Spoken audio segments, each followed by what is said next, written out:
மாங்காட்டிற்கு காமாட்சி அம்மன் வந்த கதை தெரியுமா?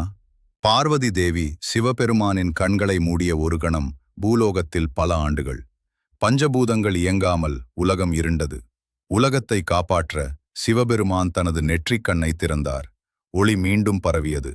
ஆனால் உலகம் அனுபவித்த துன்பத்திற்காக பார்வதி தேவி மனம் வருந்தி அந்த பாவம் நீங்க கடுமையான தவம் செய்ய தீர்மானித்து மாமரங்கள் நிறைந்திருந்த திருச்சோழநல்லூர் இன்றைய மாங்காடு என்ற இடத்தில் பஞ்சாக்னி தவம் மேற்கொண்டாள்.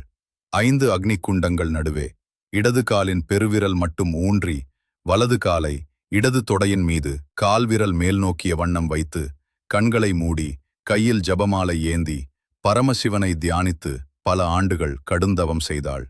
இறுதியில் சிவபெருமான் காட்சி தந்து, உன் பாவம் நீங்கியது. ஆனால் என்னை மணக்க காஞ்சிக்கு சென்று தவம் செய். காலம் வரும்போது உன் கரம் பிடிப்பேன் என்றார்.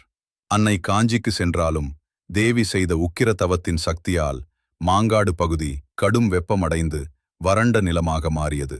அந்த உக்கிரத்தை தணிக்க ஆதிசங்கரர் அங்கு மேரு ஸ்ரீசக்கரத்தை பிரதிஷ்டை செய்தார்.